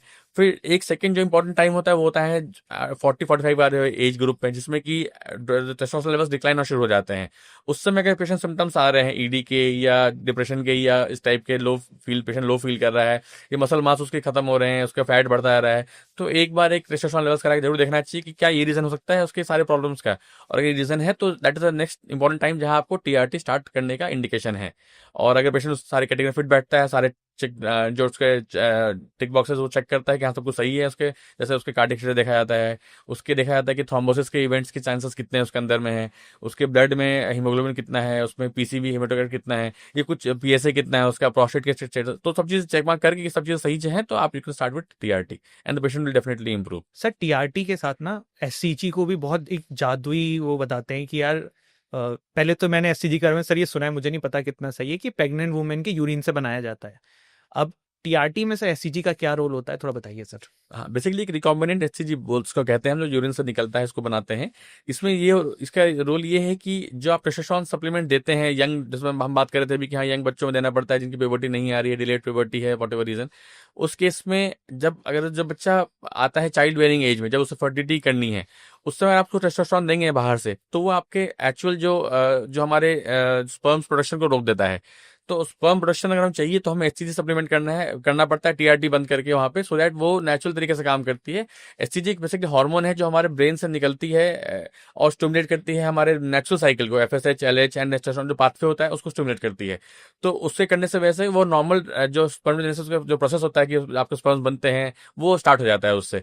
तो राइट टाइम पे जब टाइम आता है प्रेगनेंसी करने का उसके कपल का, तो उसके राइट टाइम पे उसके टेस्टोस्टेरोन थेरेपी बंद करके उसको एचसीजी में शिफ्ट कर दिया जाता है। जैसे ना लड़कियां हैं वो, उनको कोई भी उनके प्राइवेट पार्ट्स में प्रॉब्लम होती है वो गायनेक के पास चली जाती हैं, तो एज ए बॉय सर हम लोग गायनेक के पास जाएं, हम किसके पास जाएं, बता दीजिए सर आज। हाँ, ये अवेयरनेस आई थिंक अभी तक लोगों में है ही नहीं, अब आने शुरू हुई है। क्योंकि आप देखेंगे हर आदमी जानता है कि हाँ मुझे हार्ट में दिक्कत हुई तो मुझे कार्डियो के पास जाना है, ब्रेन में तो न्यूरो के पास जाना है, गायनी मतलब फीमेल की प्रॉब्लम तो गायनी के पास जाना है। लेकिन अगर हमें कुछ मेल सेक्सुअल रिलेटेड इश्यूज हैं या कुछ और भी दिक्कत है तो हमें कहाँ जाना है पता नहीं चलता है, किसके पास जाना है। जितने भी नीम हकीम बाबा जितने सब का everybody is doing road in practice, because लोग generally I think main reason इसका ये है कि लोग इसको एक टैबू समझते हैं एंड इसके बारे में बात करने से नहीं चाहते बात करना, आप चाहे दोस्तों से या शेयर नहीं करते फैमिली वालों से। तो दे डोंट नो कि हाँ राइट एडवाइस कहाँ से मिलेगी, हमें कहाँ जाना है। तो किसी ने नेट पे देख लिया, किसी ने कुछ कहीं दीवार पे लिखा पढ़ लिया एंड उसको देख के वहां खींचे चले जाते हैं कि चलो यहीं भी कुछ उपाय मिल जाएगा। दे डोंट अंडरस्टैंड कि ये एक आपके लाइफ का एक बहुत अहम हिस्सा है। जैसे आपके लिए हार्ट इंपॉर्टेंट, ब्रेन इंपॉर्टेंट, ऐसे आपके लिए ये भी इंपॉर्टेंट है, अदरवाइज आपकी फैमिली लाइफ खराब हो जाएगी, बच्चे नहीं हो पाएंगे, आपकी मतलब family life can be in dispute अगर आप ढंग से परफॉर्म नहीं कर पाएंगे। तो जब इतना इंपॉर्टेंट एस्पेक्ट आपकी फैमिली लाइफ का, तो इसको इतना हल्के में क्यों लेना कि हाँ किसी के पास जाके दिखा के चले जाओ, कुछ भी खा लो, ना कुछ समझो उसमें क्या लिखा है, ना कुछ पढ़ो उसके बारे में, ना जानो और कुछ भी कर लो। तो आई वुड ऑल्सो सजेस्ट कुछ भी आपको इस टाइप की दिक्कत हो रही है तो आपके जो यूरोलॉजिस्ट होते हैं they are all no competent enough to deal with basic problems of ये। एंड जो लोग एंड्रोलॉजी में स्पेशली प्रैक्टिस करते हैं, जिनका इंटरेस्ट एंड्रोलॉजी में, जो यूरोलॉजिस्ट का, वो आपके इवन जो फर्दर प्रॉब्लम्स हैं जो डिटेल्स में जाके आपको पूरा फुल ट्रीटमेंट कर सकते हैं। ऐसा कुछ भी नहीं है जो ट्रीटेबल नहीं है। Only thing is you should need to the right person to be पास पहुंचना है आपको। I just give a simple example. एक मुझे पेशेंट याद है, 10 years से कपल था जो कि प्रेगनेंसी के लिए ट्राई कर रहा था and they have seen multiple gynecologists. I was they have seen everywhere. Ultimately he was referred to me by a gynecologist saying कि पेशेंट का कंप्लेन ये है कि उसका सेमेन डिस्चार्ज होता ही नहीं है। तो this is something unusual because normally लोग का प्रॉब्लम है कि जल्दी डिस्चार्ज हो जाता है, पीएमई कॉल इट। वो डिस्चार्ज ना होना, this is called as an education, ये भी एक टर्म है and which is not very common but it can happen. So that patient was not, he was able to perform well, sexual सब ठीक है, ईडी नहीं है उसको, परफॉर्म कर रहा है, बट जब इजैकुलेशन होगा ही नहीं तो बच्चे कैसे होंगे। And patient does not know this, he thinks कि हाँ सेक्स करेंगे तो बच्चे हो जाएंगे, उससे उससे सोच के हम सेक्स तो करते ही नॉर्मल करते हैं, फिर बच्चे क्यों नहीं हो रहे हैं। Then he visited many gynaecologist, they asked them कि हाँ आप करते हो इंटरकोर्स, हाँ करते हैं, प्रॉपर वे में करते हो, प्रॉपर वे में करते हैं, उसने सही से बता दिया ऐसे ढंग से करते हैं। तो इवन दे वर सरप्राइज कि सब सही तो कर रहा है, फिर क्यों नहीं हो रहा है। Ultimately when he came to me and I asked him कि हाँ मतलब आपको, आप जब ऑर्गेज्म कैसा आता है क्या, then somehow it came out कि हाँ मुझे तो स्पर्म तो कुछ निकलता ही नहीं, ही डिडंट नो कि स्पर्म निकलना चाहिए, स्पर्म तो निकलता ही नहीं है। Then I came to know that this patient suffering from anejaculation, and ultimately for these kind of patients you have to use a penile vibratory instruments आते हैं, वो हमने उनके लिए यूज किया एंड इमीडिएटली उन्होंने ejaculate किया एंड 10 years से जो कपल घूम रहा था and they had a baby within 1 year. So people don't know whom to go, and then he after 1 year he came to me and said कि sir हम 10 साल से भटक रहे थे कि सर हमें सही गाइड ही नहीं किया हमें जाना किसके पास है। तो my message to all the people who are viewing this show, please अगर आपको कोई भी इश्यूज हैं, मेल रिलेटेड समस्या है, तो आप अपने यूरोलॉजिस्ट से मिले जो आपके पास है, और आपको लगता है कि हाँ इससे और आपको यू नीड फर्दर हेल्प, तो जो जो डॉक्टर जो एंड्रोलॉजी प्रैक्टिस कर रहे हैं, आप हर शहर में कुछ एंड्रोलॉजिस्ट, ऐसा नहीं है कि इस समय क्योंकि काफी लोग इसमें इंटरेस्टेड हैं और प्रैक्टिस हर जगह हो रही है, तो आप ढूंढ के उनको बजा सकते हैं खोज के। सर अभी ना हम लोग इनफर्टिलिटी की बात कर रहे थे, एक टॉपिक मेरे दिमाग से रह गया, वेरिकोसील करके भी एक चीज थी, मैंने पढ़ी थी बट मुझे समझ में नहीं आया कि क्या है। सर थोड़ा बताइए इसके बारे में। राइट। अगर आप if you go by the incidence of infertility, varicocele is the most common cause of secondary infertility in mails. इसका मतलब ये हुआ कि जो हमारे जो टेस्टिस जो हमारे होते हैं उसमें जो वेन्स, जो ब्लड सप्लाई आती है आर्टरीज और वेन्स से वापस जाती है, अगर किसी कारण से वेन्स डायलेट हो जाए, फूल जाए और उसमें ब्लड सप्लाई वहां रुक जाए और वो ढंग से वापस ना जाए, तो जो हमारा जो बेसिक टेस्टिस का काम क्या होता है, स्पर्म बनाना, और दूसरा काम होता है हार्मोन्स बनाना, टेस्टोस्टेरोन। अब हमारे जो टेस्टिस को बॉडी से बाहर इसलिए रखा गया है, भगवान ने इसलिए ऐसा बनाया है, सो दैट उसका जो टेम्परेचर है 2 डिग्री कम होता है कंपेयर टू बॉडी टेम्परेचर से। अगर वो वेन्स का जो फ्लो है अगर वो ढंग से ना हो और वो ब्लड वहां पर रुक जाए, तो जो हमारा टेम्परेचर कंट्रोल जो था वो गड़बड़ा जाता है, और अल्टीमेटली वो सेम जो टेम्परेचर था बॉडी का, सेम टेम्परेचर वहां पे आ जाता है। तो जो हमारा स्पर्म बनने की क्षमता होती है, जो उनके मूवमेंट की क्षमता होती है, सब कम हो जाती है। And that is why varicocele is most common cause of infertility in males, and that is one of the most common cause of treatable infertility. मतलब आपके अगर ये ऐसी कंडीशन है जिसको आप पूरी तरह ट्रीट कर सकते हैं, ये सर्जिकली ट्रीटेबल है, छोटा सा सर्जरी की जाती है, 1 दिन का ऑपरेशन है and patient can be treated, and after treatment within 3 to 6 months usually उसका स्पर्म पैरामीटर्स इंप्रूव कर जाते हैं and patient can father a child after that. So this one thing is very important, लेकिन this should be examine by urologist to confirm diagnosis, and इसमें फिर हम कुछ test भी कराते हैं, अल्ट्रासाउंड करा के देखते हैं, डॉपलर करा के देखते हैं, to just confirm, and then if grade 2 grade 3 grade 4 उसकी ग्रेडिंग होती है, if indicated and sperm counts में कमी आ गई है तो उसके सर्जरी करनी चाहिए। एक बात और है, varicocele is also a cause of testicular atrophy, मतलब टेस्टिकुलर साइज भी छोटे करने में इसका एक रोल है। और ये भी एक इंडिकेशन है कि अगर आपके जिस साइड वैरिकोसिल है उस साइड टेस्टिस छोटी हो रही है कंपेयर टू अदर साइड, तो आपको सर्जरी करनी चाहिए उसके लिए, वरना वो टेस्टिस को बिल्कुल छोटा करके एट्रोफी में चली जाएगी वो, तो टाइम पर सर्जरी हो जानी चाहिए उसके लिए भी। सर ये किसी में मैंने पढ़ा था कि टेस्टिस किसी किसी की रोटेट हो जाती है, ये क्या चीज़ है सर? हाँ, ये ना एक पब्लिक अवेयरनेस के लिए बहुत इंपॉर्टेंट चीज़ है, इसको हम बोलते हैं टेस्टिकुलर टॉर्शन। ये एक वाकई सही मायने में यूरोलॉजिकल इमरजेंसी है। मतलब होता क्या है कि जनरली ये यंग मेल्स में बहुत कॉमनली देखा जाता है, between 15 to 25 years of age. And the testis जो होती है वो अपने एक्सिस पे घूम जाती है, it rotates on its axis. और घूमने की वजह से क्या होती है कि उसका जो ब्लड सप्लाई है वो रुक जाता है। And every organ needs oxygen for its longevity. अगर उसका ब्लड सप्लाई बंद हो जाएगा, ऑक्सीजन सप्लाई बंद हो गया उसका, जैसे ऑक्सीजन सप्लाई बंद हुआ, उस पेशेंट का जो टेस्टिस का जो वाइबिलिटी है वो 6 घंटे से ज़्यादा नहीं हो सकता है आफ्टर व्हेन ऑक्सीजन स्टॉप्ड। तो अगर ऐसे केस को विदिन 6 आवर्स नहीं हैंडल किया गया, नहीं सर्जरी करके उसको सीधा किया गया, तो पेशेंट की टेस्टिस परमानेंट डैमेज हो जाती है। तो इसलिए एंड ये सच्चा नेग्लेक्टेड चीज़ है कि इसके बारे में पेशेंट, आम आदमी छोड़ो, इसके बारे में डॉक्टर्स जो जनरल प्रैक्टिशनर को पता नहीं होता है कि हाँ ये क्या चीज़ है। व्हाट हैपेंस नॉर्मली, पेशेंट जब हमारे पास आते हैं तो पेरिफेरी में कैसा होता है कि वो दिखाने, डॉक्टर को दिखाने कि हमें बहुत तेज पेन हो रहा है और दर्द हो रहा है। डॉक्टर बोलता है कुछ नहीं, चोट लग गया होगा, इन्फेक्शन हो गया होगा, एंटीबायोटिक खाओ, पेन किलर खाओ, ठीक हो जाएगा। बट दे डोंट नो कि हाँ, दे कंफ्यूज विथ एपिडेमोकाइटिस जो इन्फेक्शन होता है टेस्टिस का, which is quite common and it can be easily dealt with antibiotics. But then they should, before ruling, before labelling a person as epididymitis, आपको हमेशा torsion rule out करने की जरूरत है, स्पेशली यंग बॉयज में या young adults में। अगर टॉर्शन टेस्टिस है तो इमीडिएटली रेफर करें उसको आप यूरोलॉजिस्ट एंड्रोलॉजिस्ट के पास, या आपको खुद लगता है कि हमें सीवियर पेन हो रहा है which is out of proportion to whatever pain I had previously, because infection का पेन माइल्ड होता है, समटाइम्स मॉडरेट होता है, but this is severe pain and patient might have vomiting and और symptoms आ सकते हैं साथ में। लेकिन ऐसे सिम्टम्स को देखते ही इसको आप बिल्कुल ही अलर्ट हो जाइए कि ऐसा कुछ हो रहा है, तो तुरंत यूरोलॉजिस्ट को ढूंढ के पहुंचिए। माइट भी आपको टॉर्शन ना हो सकता है आपको रूल आउट कर दिया था कि नहीं आपको इन्फेक्शन नहीं है या चोट लग गया है वट, लेकिन टॉर्शन मिस हुआ मतलब आपके वो टेस्टिस की सब चली गई आपकी, अल्टीमेटली वो टेस्टिस एट्रोफी हो जाएगी, उसको निकालना पड़ेगा। कुछ पेशेंट हमारे पास ऐसे भी आते हैं जिनका ऑलरेडी एफेक्ट हो चुका है और वो टाइम पर पकड़ नहीं पाए इस चीज़ को, गांव में थे, पेरिफेरी में थे, नहीं आ पाए या लेट पहुंचे, नहीं बचा पाए टेस्टिस हम लोग उनकी। तो ऐसे पेशेंट्स को भी हम कहते हैं कि जो आपको दूसरी टेस्टिस है सेकंड साइड वाली, उसको फिक्स कर देना चाहिए, बिकॉज आपकी टेंडेंसी है, सबको नहीं होगा, ऐसा नहीं कि हर आदमी को टॉर्शन हो जाएगा, लेकिन आपको हुआ है तो if you had torsion testis on one side, you have chance of having it on other side also. तो दूसरे साइड के टेस्टिस को भी इलेक्टिवली आप फिक्स करा दें, सो दैट वो ना घूम जाए, because that is your life line. वो टेस्टिस आपकी लाइफ लाइन है, उसको आप हल्के बना लें, उस पर जिंदगी चलनी है, बच्चे होने हैं, सेक्स सब कुछ उसी से होना है। तो सिंगल टेस्टिस अगर आप हैं तो उसको आप डॉक्टर से मिलकर, अगर आपकी हिस्ट्री रही है टॉर्शन की, उसको फिक्स करा लें, सो दैट ये टेस्टिस आपकी सिक्योर है फ्यूचर के लिए। सर इसी में मुझे एक चीज़ अभी आ रही है दिमाग में कि हम जब भी स्पोर्ट्स खेलते हैं तो हमारे कोचेज हमसे बोलते हैं कि सपोर्टर पहनो, राइट। सो दैट आपके टेस्टिकल को सपोर्ट मिले। तो सर ये क्या लॉजिक है, थोड़ा इस पे बताइए। हाँ, इसमें लॉजिक ये है कि जब आपके टेस्टिस हैंग करते हैं, फिर आप काफ़ी सपोज हैवी एक्टिविटीज़ कर रहे हैं, स्ट्रेनस एक्टिविटीज़ कर रहे हैं, तो आपको कहीं ना कहीं खिंचावट टाइप की फीलिंग आ सकती है। और ये वेरिकोसिल जैसा बात अभी हो रही थी, तो इसमें भी या हर्निया हो जाता है। ये सब चीज़ें तभी होती है जब नीचे का एरिया वीक हो जाए और वहाँ से कुछ जैसे वेन्स डायलेट हो गई या कुछ तो एक सपोर्टर या लंगोट, पहले लोग लंगोट बांधते थे, तो ये आपको टेस्टिस को हल्का सा ऊपर उठा के रखने से हेल्प ये मिलती है कि आपको ड्राइंग सेंसेशन या पेन फील नहीं होगा। तो वो थोड़ा सा आपके हैवी एक्टिविटीज के टाइम में, मतलब इट्स लाइक रिकमेंडेड कि हाँ आप उसको यूज कर लीजिए। स्पेशली पेशेंट जिनको प्रॉब्लम्स होती हैं, लाइक इसमें वेरिकोसिल है, उसको कई बार चलने में हेवीनेस फील होता है, हेवी एक्टिविटीज में हेवीनेस, तो उसको तो हम कहते हैं कि आपको सपोर्ट यूज करना ही करना है। एक रेगुलर आदमी, नॉर्मल आदमी नहीं भी करे चल जाता है, बट जिसको प्रॉब्लम्स हैं, जिसको टेस्टिकल पेन है, जिसको, क्योंकि वो एक ड्रैगिंग पेन होती है, बिकॉज ऑफ टेस्टिस जो खिंचता है तो पेन होता है, तो उसको अगर हम उठा देंगे हल्का सा, उसको हम सपोर्ट दे देंगे, उसमें आराम मिल जाता है, उस फीलिंग में, उस सेंसेशन में या उस पेन में आराम मिल जाता सर टेस्टिकल्स में पेन क्यों होता है? है। ये एक डिटेल सब्जेक्ट है इसका, एक ब्रॉड टर्म्स को हम बोलते हैं orchialgia. Orchialgia term means testicular pain for whatever reason, any reason. अब इसके रीजन कई सारे हो सकते हैं, चोट लगे, ट्रॉमा मोस्ट कॉमन, इन्फेक्शन हो गया सेकंड मोस्ट कॉमन है ना। इन्फेक्शन में भी बहुत टाइप के इन्फेक्शन होते हैं, जैसे कि बैक्टीरियल इन्फेक्शन हो गया, या मम्स इन्फेक्शन जो होता है ऑर्काइटिस कर सकता है। तो एंड वेरिकोसिल जैसे one of the most common cause of pain varicocele.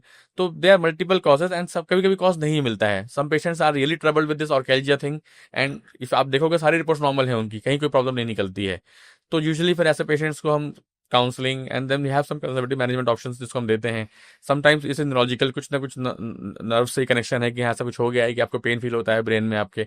तो ये एक वेग सा चीज है, एंड अगर कारण मिल गया तो we can treat it completely, नहीं कारण मिलता है तो फिर हम counselling and all those things help the patient. Sir ED एक कॉमन प्रॉब्लम है मैन के अंदर आजकल, तो थोड़ा इसका सर एक तो ट्रीटमेंट का तरीका बताइए, प्लस ये बताइए कि कोई आदमी जैसे आज की डेट में परेशान है इससे, तो अब तो इस पॉडकास्ट के बाद उनको समझ में आ गया कि यूरोलॉजिस्ट एंड्रोलॉजिस्ट के पास जाना है, गायनेक के पास नहीं जाना है। बिल्कुल। ठीक। दूसरी चीज ये कि सर ईडी के अंदर भी बहुत सारे अलग अलग टाइप के प्रॉब्लम्स होती होंगी, क्योंकि ईडी तो हम लोग सिर्फ सुनते हैं कि यार ईडी हो गया, ईडी हो गया, बट ईडी में किसी किसी को कुछ और प्रॉब्लम होती है, किसी को और, आपके पास तो ऐसे पेशेंट्स भी आते होंगे। तो राइट थोड़ा सर इस टॉपिक को डिटेल में बताइए सर। Right right. देखिए, ईडी एक समस्या है जिसमें कि आपको इरेक्शन इतना अच्छा नहीं आ पा रहा है कि आप पार्टनर को सेटिस्फाई कर पाओ। ठीक है, it can be like multiple reasons are there for this. अब मोस्ट कॉमन जो हम देखते हैं यंग लोगों में specially, that is psychogenic ED, मतलब कहने के ब्रेन से लिंक्ड है। इसमें ही आप जैसे पहले भी डिस्कस किया हमने कि परफॉर्मेंस प्रेशर बोल सकते हैं, एंग्जाइटी बोल सकते हैं। होता क्या है कि जो आपका सेक्सुअल एक्टिविटी है, this is govern by parasympathetic activity हमारे ब्रेन में। इजैकुलेशन पार्ट जो होता है that is by sympathetic activity. Sympathetic activity मतलब फाइट और फ्लाइट रिएक्शन, मतलब जिसमें आपको मतलब स्ट्रेस रिएक्शन जो होता है। तो जब तक आप जितना रिलैक्स रहेंगे, जितना आप एंशियस नहीं होंगे, जितना आप काम रहेंगे, उतना आप आराम से चीज़ों कर पाएंगे। जितना ज़्यादा आप एंशियस हो जाएंगे, जितना आपको लगेगा कि हाँ, आज तो मुझे करना ही करना है, आज तो मुझे अच्छा करना है, उतना ही आप नहीं कर पाएंगे। तो you should be very very relaxed during a sexual activity. And ये तभी हो पाता है जब या तो आपको जो पार्टनर्स हैं वो नोन है। सपोज आप किसी के साथ वन नाइट स्टैंड के लिए गए या एक बार किसी से मिले, तो आपको या तो एंग्जाइटी होती है या यू आर ओवर एक्साइटेड। तो एक्साइटमेंट हो, एंग्जाइटी हो, कुछ भी हो, या फिर कई बार यंग लड़के आते हैं हमारे पास, कहते हैं कि हमारी गर्लफ्रेंड है, हम ट्राई करते हैं, हो नहीं पाता, ये बहुत कम टाइम हो पाता है। उसका रीजन ये होता है कि जैसे हमारी जो इंडियन सोसाइटी अभी भी इतनी ओपन नहीं हुई कि आप गर्लफ्रेंड के साथ ओपनली कुछ करो और है ना आप उसके लिए अलाउड हो, आप सब लोग इसका एक्सेप्ट कर ले, ऐसा नहीं है। तो आप कुछ छिप के कर रहे हो, कहीं होटल में कर रहे हो या किसी के कहाँ कहीं भी, तो आपको मन में एक डर बना हुआ है कोई जान ना जाए, somebody कैन कैच अप। अगर आप एक्स्ट्रा अफेयर में हो तो आपको रिस्क है कि हाँ भाई आपकी वाइफ हस्बैंड ना जान जाए इस चीज को। तो कहीं ना कहीं ये एंग्जाइटी कंपोनेंट आपके साथ चलता है when you are not doing right, है ना, समथिंग जो आपको लगता है सही नहीं है, आप वो काम कर रहे हो, तो एंग्जाइटी पार्ट ही ऐसा है जो आपको इस चीज के लिए मतलब पुश करता है कि हाँ आपको ईडी और पीएमए बहुत कॉमन है ऐसे पेशेंट्स में। तो हम इसलिए हम जो हमने जो टीचिंग थी हमारे सर की यहाँ की, पहले शादी करके आओ, once be in a stable relationship, चीजें अपने आप ठीक हो जाती हैं, एंड मैक्सिमम केस में ठीक हो जाती हैं। कुछ केसेस जो after being stable relationship, after being calm, after being compose तब भी प्रॉब्लम हो रही है, then they require treatment. when we talk to patients who are young and who are anxious, तो हम देखते हैं कि कई बार यंग लोगों में सिर्फ प्रॉब्लम एंजाइटी की ही होती है, and when just we counsel them properly and we give them few medications for few days, just to boost the confidence कि आप 2-4 बार कर लो, एंड कि once are doing it well, दवा की जरूरत पड़ेगी नहीं आपको, because it's all in mind. अगर आप माइंड में एक वो साइकिल बन गया, विशेष साइकिल बन गया है, आपको लगता है कि हम मैं ठीक से परफॉर्म नहीं कर पा रहा हूँ, नहीं कर पाऊंगा, तो फिर ऐसा तो नहीं कि वाइफ बुरा मान जाएंगी या गर्लफ्रेंड छोड़ के चली जाएगी, तो उसमें और एक इनसिक्योरिटी क्या, she might leave you and go to somebody else. तो जो इनसिक्योरिटी माइंड में चलते रहती है, आपको ये एक साइकिल बन जाती है। आप पहले आप ट्राई करते हो, आप नहीं कर पाते हो, then you feel insecure, then आप यू ट्राई अवॉइडिंग इट कि हाँ इसको छोड़ो, उसको अवॉइड करते हैं, करेंगे फिर प्रॉब्लम होगी, फिर वो क्या सोचेगी, तो उससे आप फिर पीछे हटने लगते हो उस चीज से। इस साइकिल से बाहर निकलना बहुत जरूरी है, और इसके लिए आपको फिर हम कुछ काउंसलिंग तो इंपॉर्टेंट है ही, कुछ मेडिसिन देते हैं ऐसे जिसमें कि आपको इरेक्शन में हेल्प मिलता है, सो दैट एक बार आप साइकिल को ब्रेक कर दिया, आपने बढ़िया परफॉर्म कर लिया, now you have the confidence back. Once you are confident, आप आराम से कर लोगे, क्योंकि यंग लोगों में कोई रीजन नहीं है कि आप ना कर पाओ। नेक्स्ट क्या होता है, बिकॉज देखिए एवरी मेडिसिन है साइड इफेक्ट्स होता है, ऐसा नहीं कि हाँ दवाइयाँ बस ले ली, ओवर द काउंटर ड्राई जाके ले लिया, कुछ भी खा लिया और हो जाएगा, ऐसा नहीं होता है। उसमें हमें देखना होता है कि डोज क्या देना है आपको। जैसे टेडलफिल बहुत कॉमन दवा इस समय चल रही है, बट ऐसा नहीं कि आपने कोई भी डोज उठाए खा लिया कि हाँ बस ये ले लूंगा सब कुछ रामबाण, तो कुछ है नहीं। It mimics your natural erections. आपको सिर्फ मेडिसिन लेनी है। अब even in fact as a doctor as andrologist we start in the minimum doses, because हमें लगता है कि अगर आप if you give the medicine patient saying कि हाँ दवा खा लो, 2 घंटे में इरेक्शन अच्छा आ जाएगा आपको, तब आप कर लेना। Sex can not be timed. आप भी नहीं सकते कि 2 घंटे बाद सेक्स कर लेना। 2 घंटे बाद क्या होगा किसको पता, पता लगा आप सो गए, पता लगा उसको नींद, पार्टनर को नींद आ गई, पता लगा सेक्स 2 घंटे बाद हो ही नहीं पाया। आप पे प्रेशर बना हुआ है कि मैंने दवाई खाई है, मुझे 2 घंटे बाद करना ही करना है, तो और एक प्रेशर अलग से और बन गया आपके ऊपर कि दवा खा रखी है मैंने।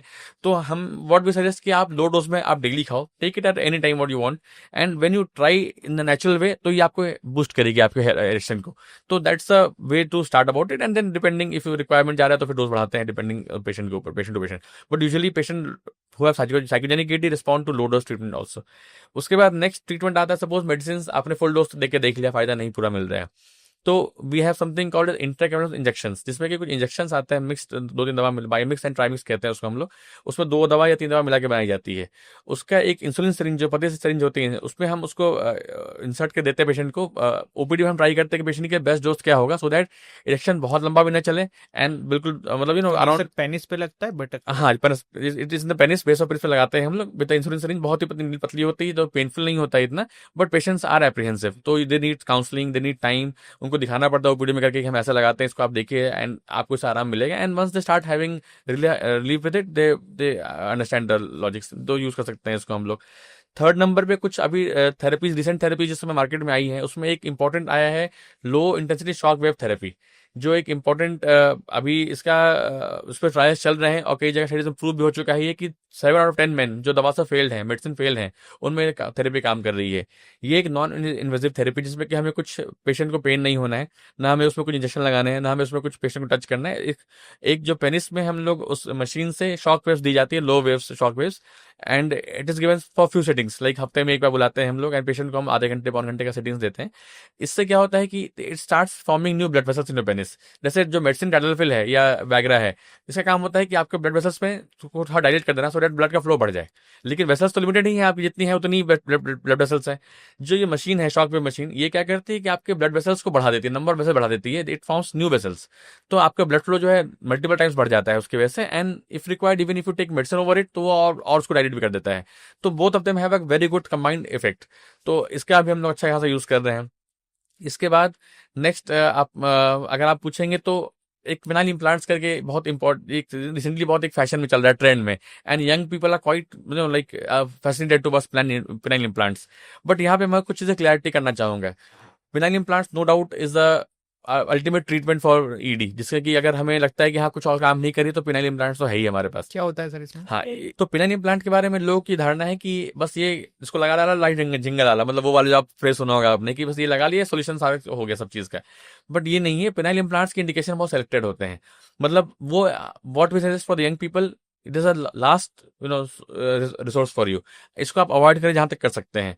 हाँ, आफ्टर 40-45 डायबिटिक पेशेंट जिसमें की वैस्कुलरजेनिक इंसफिशिएंसी है, वैस्कुलर इश्यूज हैं, और दवाई काम नहीं कर रही है, वहां पे एंड पेशेंट इंजेक्शन थेरेपी नहीं चाहता है, या नहीं उसको पसंद है, या फिर नहीं कर पा रहा है, वहां पे implants are a good option. उसमें क्या बेसिकली होता है कि हम सिलिकॉन रॉड्स आते हैं, जिसको पेनिस के अंदर में हम उसको फिट कर दिया जाता है, जो कि बाहर दिखाई नहीं पड़ते हैं, and then mimic natural erections. उसमें 2 टाइप के भी होते हैं, एक होता है 2 पीस, एक होता है 3 पीस। जो this is inflatable pine implant, जिसमें कि नॉर्मल इरेक्शन को मिमिक करता है कि आपके जब आपको मन किया बटन दबाया, इरेक्शन आ गया, और बटन दबाया, इरेक्शन वापस चला गया। अच्छा, बटन सिस्टम उसमें रहता है। अभी भी सुनने में आ रहा है कि कुछ ऐसे भी डेवलप हो रहे, इसमें ऐप में आ जाएगा कि फोन में ऐप बन जाएंगे, आपने बटन दबाया फोन से और आपका इरेक्शन आ गया। ये सब चीज रिसर्च चल रही है अभी। लेकिन जो मोस्ट कॉमन इम्प्लांट जो इंडिया में लोग यूज करते हैं, they are rigid implants, because they are cost effective. Because ये जो मैं बात करता हूँ इन्फ्लेटेबल इम्प्लांट्स की, they are very very costly. Cost goes more than 6-7-8 lakhs for the implants itself, and surgical cost मिला के 10 lakhs ऊपर से निकल जाता है। जो 2 टाइप के इम्प्लांट्स होते हैं, इन्फ्लेटेबल एंड रिजिड। तो जो रिजिड इम्प्लांट्स होता है वो कॉस्ट इफेक्टिव होता है। उसमें अगेन 2 मॉडल आते हैं, एक इंडियन मेड मॉडल है जो काफी चीप है, और एक इम्पोर्टेड मॉडल भी आता है। तो these models are can be use. उसमें दिक्कत क्या होती है कि इसके आपका इरेक्शन हमेशा बना रहेगा। This will not be like button को सिस्टम की बटन दबाया और वो चला गया, एंड बटन दबाया फिर वापस इरेक्शन आ गया, ऐसा नहीं होगा। इसके penis will always be erected. Only thing is you can push it down when you are wearing a pant, तो so that बहुत नजर नहीं आएगा बाहर में। And once you are ready for that, आपने बस अपना पैंट उतारा और उसको आपने सीधा कर लिया, तो आपका you are ready for intercourse. तो it seems a very luxurious solution for everything, यहाँ पर ये करा लो और सब चीजें आसान हो जाएंगी। लेकिन इसके साथ कई सारे इफ्स एंड बट्स भी लगे हुए हैं। Because what does it does कि अगर आपने इम्प्लांट लगा लिया, तो you are always dependent implant, फिर आप नेचुरल इरेक्शन नहीं आपकी आएगी, फिर आप नेचुरल सेक्स नहीं कर सकते हैं। तो अगर आपने इम्प्लांट लगा लिया, तो फिर आपको फिर इम्प्लांट पे ही लाइफ लॉन्ग चलना पड़ेगा। इसलिए हम यंग लोगों को स्पेशली मना करते हैं। अच्छा, इम्प्लांट एक सर्जरी है। Every surgery has its pros and cons. Every surgery can have it's complications. तो हम इम्प्लांट के कॉम्प्लिकेशन को तभी एक्सेप्ट करें जब हमारे लिए बिल्कुल मजबूरी है, क्योंकि ऑप्शन हमारे पास है ही नहीं। सपोज आपको इन्फेक्शन हो गया इम्प्लांट लगाने के बाद, आपको इम्प्लांट निकालना पड़ सकता है, तो दोबारा इम्प्लांट में बाद में लगाना पड़ सकता है, which is again tougher than the first time. तो ये सब चीजें, ये रिस्क तब ले आदमी जब उस लगे कि हाँ सारे ऑप्शन खत्म हो चुके हैं और कुछ बचा नहीं है इसके अलावा, तभी करना चाहिए। वरना आजकल क्या है, यूट्यूब वीडियोस देख के, ये किसी का सुन के, आजकल यूथ जो है इसके पीछे बहुत ज्यादा मैं I have seen some patients जो बहुत यंग लड़के हैं, फॉर वट एवर रीजन उन्होंने यूट्यूब में देखा, कहीं से इंस्पायर हो गए कि और उन्होंने जाके अपना इम्प्लांट लगवा लिया, and later on they are psychologically devastated कि हाँ ये तो क्या है, ये हर समय इरेक्टेड रहता है, मेरे पैंट पहनते हुए भी दिखाई पड़ता है, कई बार ये नजर आता है। या फिर कुछ लोग इन्फेक्शन हो गया तो निकालना पड़ गया, even they are even even more frustrated, उनका इरेक्शन भी चला गया, they don't have normal erections now, और जो इम्प्लांट था वो भी निकालना पड़ गया, तो they are even more frustrated. तो people sometimes thinking of suicide also कि हाँ मैंने ऐसा क्यों करा लिया। तो ये यंग लोगों के लिए नहीं बना है जब तक कि मजबूरी ना हो कि हाँ अब किसी स्पाइनल कॉर्ड ट्रॉमा है, किसी की इंजरी है, इरेक्शन आते ही नहीं है, पॉसिबल ही नहीं इरेक्शन आना किसी को, अगर ठीक है तो वहां पे तो ऑप्शन इम्प्लांट लगाना ही है। लेकिन अगर किसी का इरेक्शन नेचुरल इरेक्शन आते हैं तो we have so many options available उसको इंप्रूव करने के लिए, उसको बढ़ाने के लिए, उसको तो we should try all the methods before, and everything should be exhausted before going for implant. So implant is a two-way sword. It is a boon for patients who actually are indicated for it, but it should not be used blindly for everybody. तो ये मतलब patient से भी हमारा request है कि हाँ आप don't get fascinated by things which might not be required for you. It might be overdue for you actually. Sir इसी से ना मेरे को दिमाग में भी एक क्वेश्चन आया कि ये पेनाइल फ्रैक्चर भी समथिंग कुछ होता है इसी तरीके का, वो क्या है सर? हाँ नहीं, पेनिस फ्रैक्चर एक्चुअली क्या होता है कि जो नॉर्मल पेनिस के ऊपर अगर एक हैवी वेट सपोज मान लीजिए ड्यूरिंग सेक्सुअल एक्टिविटी, स्पेशली ये तब होता है when you are doing it vigorously. Normal अगर आप आराम से करो तो जनरली ये देखा नहीं जाता है। विग्रस एक्टिविटी के दौरान कभी कभी क्या होता है कि the female, and specially this is more common in the female on top position, जब फीमेल आपका आप टॉप से आती हैं और सडनली वो थ्रस्ट क्या हुआ कि वो पेनिस अगर बाहर आ गया वजाना से और वो सपोज उनके प्यूबिक बोन से टकरा गया, प्यूबिक बोन हो गया या कुछ और बटक का पार्ट टकरा गया, और सडनली इसमें एक स्नैक साउंड आती है उसके अंदर में, and the erection goes away. उसमें क्या होता है, अंदर में ब्लीडिंग हो जाती है और उसका जो कॉर्पोरा कैवर्नोसा है जो हमारा इरेक्शन मेंटेन करता है वो फट जाता है कहीं से। उसकी वजह से उसको, तो ऑल्दो हमारी पेनिस हड्डी नहीं है, बट जो टर्म प्लान फ्रैक्चर है इसलिए कहा जाता है, बिकॉज जो पेनिस जो इरेक्ट पेनिस होती है, हार्ड होती है लाइक ए बोन, उस टाइम में अगर कुछ पे इंजरी हो जाए और सडनली वो इरेक्शन चला जाए और पेनिस बेंड हो जाए, इसलिए उसको पेनिस फ्रैक्चर का नाम दिया गया है, and this is again emergency for your in. इसका मतलब ये फीमेल ऑन द टॉप सबसे रिस्की पोजीशन है। अगर आप ढंग से नहीं करें तो रिस्की पोजीशन तो थोड़ा है, and it's not like if you are doing it gently तो ऐसा जनरली नहीं होता है, it's not very common. But अगर आप विगरस सेक्स में, स्पेशली जब देखा जाता है जब आप you doing with somebody new partner, you are over excited है ना, या फिर आप जनरली वहां देखा जाता है with normally doing with wife, we hardly seen any cases कि हाँ आप अपने अपने पार्टनर साथ कर रहे हो और ऐसा हो जाए, बहुत अनकॉमन है, बट हाँ इट इज पॉसिबल। एंड ऐसा कुछ होता है तो you should immediately rush to urologist, and उसका सर्जिकल ट्रीटमेंट पूरी तरह पॉसिबल है। हाँ आपने डिले कर दिया, टाइम सर्जरी नहीं कराई, तो जो इंजरी आपकी कैवर्नस में हुई थी उसको रिपेयर नहीं किया गया, तो the blood will keep leaking from there and you might develop permanent ED. तो best time is to immediately आप जाओ सर्जरी करो and you will be totally alright with time. Sir इसी पे मेरे दिमाग में क्वेश्चन आया कि प्रेगनेंसी के लिए what is the best position to have sex? देखिए इसमें क्या है कि हमारा जो एम है कि द सीमेन जो हम डिस्चार्ज कर रहे हैं that should be inside the female partner and that should stay inside it should not come out. अगर आप normally after sexual activity suppose आप उठे खड़े हो गए या आप चले गए वॉशरूम वगैरह, तो जो भी सीमेन आपने डाला है फीमेल पार्टनर के अंदर वो निकल जाएगा एंड बच्चे नहीं हो पाएंगे। तो मेन पार्ट है कि आप उनको या तो आप सामने से आ जाएं so that both the legs are lifted up and then आपने सीमेन डिस्चार्ज कर दिया and you can put a pillow just below her waist so that उनका वेस्ट उठा हुआ है and the semen remain inside the vagina. Even in the doggy position it can be done, but then the female should immediately lie down in a position so that some sperm does not come out. तो हमारा main M है कि next half an hour के लिए let the female lie down, let it go inside. Within half an hour the sperm will reach the egg wherever it is. After sex 30 minutes 30 minutes of lying down with the position pelvis side raised up so that semen बाहर वापस ना निकल गया है। Okay sir, सबसे पहले मेरा अब आपसे क्वेश्चन है कि कोई इंसान जो थोड़ा सा उसको इरेक्शन में प्रॉब्लम आ रहा है, एंजाइटी में प्रॉब्लम आ रहा है, डॉक्टर पे नहीं जाना चाह रहा है क्योंकि इंसान थोड़ा इन चीज़ों में हेजिटेंट भी करता है, तो कोई 2-3 ड्रग बताइए सर जो इंसान यूज़ कर सकता है, सेफ भी हैं और इट कैन बी यूज्ड। देखिए अगर आप वैसे बात करेंगे तो अश्वगंधा शिलाजीत वगैरह फेमस है, लोग जानते हैं इनके बारे में है ना, सप्लीमेंट से लोग लेते भी इन दवाइयों को। लेकिन अगर आप ड्रग्स के बारे में बात करेंगे तो फिर हम ऑलवेज सजेस्ट कि आपके डॉक्टर के सजेशन में ही ड्रग्स को लीजिए, बिकॉज क्या डोज में जरूरत है आपको, क्या देना है, उसके साइड इफेक्ट्स क्या होते हैं वो बताना जरूरी है। एल-आर्जिनिन एक दवा आती है, सैशे फॉर्म में भी कई बार मिलती है, उसको पानी में मिला के पीने से भी उसमें अच्छा उसका इफेक्ट देखा गया है। तो जो चीज़ें सेफ है वो आप ले सकते हैं, जैसे एल-आर्जिनिन बताया, अश्वगंधा वो सब हो गया। लेकिन अगर आप ड्रग्स में जाना चाहते हैं जैसे टाइडलफिल है, वाइग्रा है, इस टाइप के मेडिसिन देने हैं आपको, don't take it over the counter, because उसके साइड इफेक्ट्स होते हैं कई बार आपको। You can have severe headaches, you can have body ache, back ache, whatever, मतलब मल्टीपल प्रॉब्लम्स हो सकती हैं आपको। आप जानती नहीं इसके बारे में, आप मेंटली प्रिपेयर नहीं इस चीज को लेकर, पता लगा आपने दवा ली और आप सीवियर हेडेक में परेशान हो गए, तो आपके हार्ट के इश्यूज हो सकते हैं, बीपी गिर सकता है, तो मतलब there are multiple things which can happen. तो before starting a drug, if whether और यू नीड इट और नॉट, आप एक अपने न्यूरोलॉजिस्ट से मिलके तभी उसके बारे में आप उसका ट्रीटमेंट शुरू करें। सर अल्कोहल का इम्पैक्ट हमारी सेक्सुअल लाइफ पे क्या रहता है? देखिए, अल्कोहल एज सच तो रिकमेंड कोई डॉक्टर नहीं करता है, बिकॉज उसके और मल्टीपल साइड इफेक्ट्स हैं लिवर स्पेसिफिक खास करके। सेक्सुअल लाइफ में ये है कि अगर हम लो डोज में अल्कोहल कभी कंज्यूम करते हैं तो वो दो चीज़ें करता है। एक तो आपके इनहिबिशंस को थोड़ा कम कर देता है वो, तो थोड़ा आप mentally relax and at peace हो जाते हैं। And it also causes vasodilation, जैसे स्मोकिंग उल्टा है, स्मोकिंग कॉजेज वैसोकंस्ट्रिक्शन, वो ब्लड का फ्लो कम कर देता है, but alcohol can cause dilatation. तो in very low doses, minor amount of alcohol can be helping you out in doing performing well, because उसमें दो, जैसे मैंने बताया, दो चीजें हैं। एक तो मेंटली आप थोड़ा फ्री हो जाते हो, एंशियसनेस कम हो जाता है, तो वो सबसे इंपॉर्टेंट फैक्टर यही है किसी भी सेक्सुअल एक्ट में। एंड सेकंड चीज, ब्लड फ्लो थोड़ा बढ़ जाता है, तो in a low dose it might be helpful. But अगर आप उसका जनरली पेशेंट लो डोज में लेते नहीं है, कई बार वो कंट्रोल लेता नहीं है, लोग ज्यादा पी लेते हैं, तो फिर तो आप you are good for nothing after that. Sir thank you so much, आप हमारे इस पॉडकास्ट में आए। सर मैं लास्ट में आपसे ये चाहता हूँ कि डायरेक्ट आप हमारे जो भी व्यूअर्स हैं उनको जो मिसकंसेप्शन है इन चीज़ों से लेके, या कुछ भी आपको बोलना हो जो आप पेशेंट में ज़्यादा देखते हैं, और लोगों को स्पेशली मेंस को आप कुछ अवेयर करना चाहें, तो sir please go ahead. Right. मैं ये कहना चाहूंगा सारे व्यूअर्स से कि जो भी हमारे मतलब जो men's sexual health starts right from birth. ऐसा नहीं है कि हमें एक एज के बाद ही समझना है कि हमें कोई इश्यूज आ रहे हैं कि नहीं आ रहे हैं। बचपन में ये काम पेरेंट्स का होता है कि वो बच्चों को देखे कि हाँ, उनके सारे जो ग्रोथ पैरामीटर्स हैं नॉर्मल है कि नहीं, जो टेस्टिकुलर डेवलपमेंट उनका सही हो रहा है कि नहीं, दोनों टेस्टिस नीचे आए हैं कि नहीं आए। ऐसा तो नहीं कि वो कई बार ऊपर ही रह जाते हैं, तो वो भी अल्टीमेटली लॉन्ग रन में प्रॉब्लम करते हैं पेशेंट के लिए। तो उसकी जो स्किन है, जो स्किन जो पीछे आ रही है नहीं आ रही है, ऐसा तो नहीं टाइट फाइबर्स हो रखा है पेशेंट को।